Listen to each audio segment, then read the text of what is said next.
Selamat pagi anak-anak. Semoga kita semua selalu dalam keadaan sehat ya, dan tetap semangat belajar walaupun dari rumah. Materi kita hari ini adalah tema 1, Selamatkan makhluk hidup, subtema 2, Hewan sahabatku. Adapun kompetensi dasar yang harus anak-anak capai pada pertemuan hari ini adalah menganalisis penerapan nilai-nilai Pancasila dalam kehidupan sehari-hari, memahami teknik-teknik dalam pembuatan patung. Tujuan pembelajarannya adalah setelah berdiskusi, siswa mampu menemukan 3 contoh pelaksanaan sila keempat Pancasila dalam kehidupan sehari-hari dengan benar. Setelah mengamati berbagai contoh patung Nusantara, siswa mampu merencanakan desain patung dan maknanya secara rinci. Nah, anak-anak, sekarang Ibu akan bacakan sebuah cerita. Nah, nanti anak-anak temukan nilai-nilai apa saja yang terkandung pada cerita yang Ibu bacakan. Santi sangat sedih. Ayahnya baru saja bercerita bahwa penduduk setempat mengeluhkan keberadaan peternakan ayamnya. Mereka tidak tahan dengan bau yang berasal dari peternakan ayamnya. Santi bingung. Peternakan ayam Santi adalah peternakan keluarga. Usaha dari peternakan dapat menghidupi keluarga dan membiayai sekolahnya. Santi memiliki peternakan ayam petelur. Secara teratur ia mengirimkan telur ayamnya ke pasar untuk disimpan di salah satu toko di sana. Santi tidak mau peternakan ayamnya digusur. Ia akan berusaha agar penduduk mau menerima keberadaan peternakannya. Apapun yang terjadi, Santi akan membela keluarganya agar peternakannya tetap beroperasi. Nah, Nana, kira-kira bagaimana cara Santi agar bisa menyelesaikan masalah tersebut? Peternakannya masih ada dan penduduknya masih bisa menerima. Ya, dengan cara bermusyawarah. Negara kita terkenal dengan demokrasi. Demokrasi berbicara, berdiskusi, dan bermusyawarah. Sebaiknya Santi bermusyawarah kepada penduduk setempat, menyampaikan bahwa peternakannya itu sangat penting bagi Santi. Mungkin ada solusi dari penduduk agar peternakan masih tetap bisa dibangun. Nah, kemudian dibicarakan bersama, tidak boleh Santi memaksakan kehendaknya sendiri. Kalau misalnya penduduk tetap tidak setuju, ya harus menerima keputusan dari banyak orang. Kalau penduduk setempat lebih banyak untuk menggusur dari bangunan peternakan itu, ya Santi harus menerima dengan ikhlas. Tapi kalau ada solusinya, Santi harus bisa melaksanakan solusi tersebut. Nah, apapun keputusan setelah musyawarah, Santi harus benar-benar ikhlas dapat melakukan dan melaksanakannya dengan baik.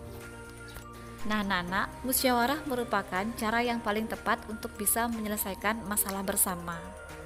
Musyawarah merupakan nilai yang terkandung pada sila keempat pada Pancasila, yaitu kerakyatan yang dipimpin oleh hikmat kebijaksanaan dalam permusyawaratan perwakilan yang dilambangkan dengan kepala banteng. Adapun nilai-nilai yang terkandung pada sila keempat Pancasila adalah: yang pertama, tidak memaksakan keinginan; yang kedua, bermusyawarah; 3, mengutamakan kepentingan orang banyak; dan yang keempat, menjalankan keputusan yang telah disepakati bersama. Nah, berikut Ibu tampilkan beberapa contoh perilaku anak-anak yang bisa anak-anak terapkan untuk mengamalkan sila keempat pada Pancasila dalam kehidupan sehari-hari.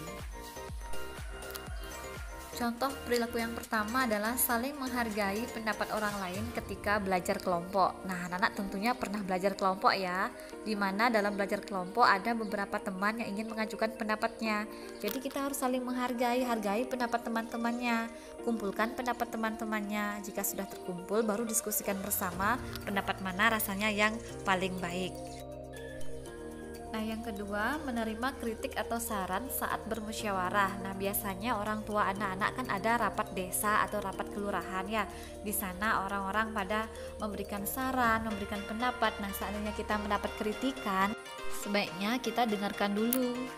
Kalau memang kritikannya bersifat membangun, ya alangkah baiknya. Tapi kalau kritikan itu rasanya tidak masuk akal, ya tidak usah dihiraukan, gitu ya. Artinya kita tidak boleh menolak mentah-mentah kritikan ataupun saran yang diberikan orang lain kepada diri kita. Selanjutnya, mengutamakan musyawarah dalam memecahkan masalah keluarga. Nah, mungkin anak-anak pernah mengalami hal di mana anak-anak perlu musyawarah dalam keluarga ya. Misalnya menentukan pas hari libur sekolah itu kita pergi kemana. Nah, itu pasti diskusi dengan orang tua. Kemudian kemarin ibu menyuruh anak-anak untuk membuat patung. Anak-anak bingung harus membuat patung apa ya. Nah, pasti anak-anak diskusi dengan saudara, dengan kakak, adik, atau mungkin dengan teman, atau mungkin dengan ibu atau ayahandanya. Diskusi itu juga disebut dengan musyawarah anak-anak ya. Sebelum anak-anak memutuskan untuk membuat patung asbak, patung berbentuk daun atau patung berbentuk bunga, pasti anak-anak berdiskusi dulu. Nah, itu merupakan suatu contoh musyawarah yang tidak sengaja anak-anak sudah lakukan itu di rumah. Nah, anak-anak dalam bermusyawarah pun harus memperhatikan hal-hal sebagai berikut. Yang pertama, saling menghargai pendapat orang lain. Jika ada orang yang berpendapat, kita wajib menghargainya. Kemudian yang kedua, tidak boleh memaksakan kehendak sendiri. Apabila kita memiliki pendapat, jadi kita memaksakan agar pendapat kita itu harus digunakan, itu tidak boleh. Ya. Kemudian yang ketiga, tidak boleh emosi. Siapa tahu ketika rapat pendapat anak-anak tidak digunakan. Kemudian emosional, darah tinggi ya, meledak-ledak. Nah, itu tidak boleh. Harus dikendalikan. Kemudian yang keempat, berbicaralah yang sopan dalam memberikan atau mengemukakan pendapat. Jangan sampai omongan kita atau pembicaraan kita menyinggung perasaan orang lain. Nah, yang terakhir yang paling penting, apapun hasil dari musyawarah itu harus kita laksanakan dengan penuh tanggung jawab, sehingga dapat dipertanggungjawabkan secara moral kepada Tuhan yang Maha Esa.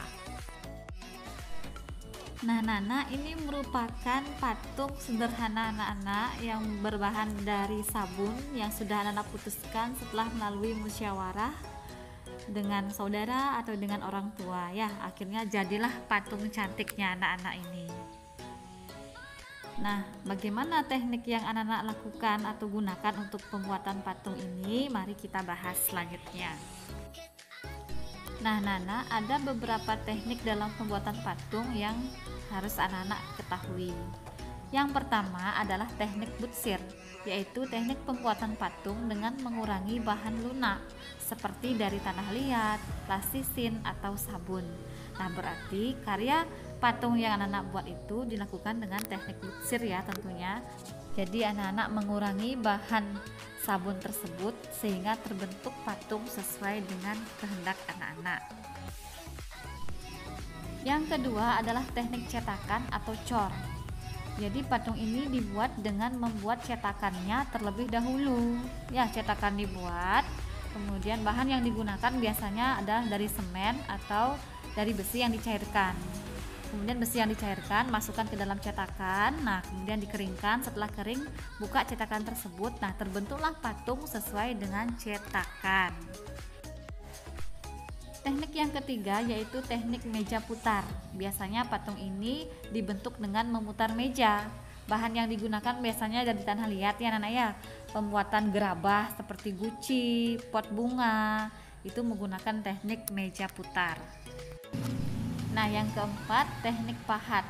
Patung yang dibuat dengan mengurangi bahan yang dipahat, dibor, atau dipotong. Biasanya bahan-bahannya ini bahan keras ya, dari batu, dari kayu, itu yang digunakan dengan menggunakan teknik pahat.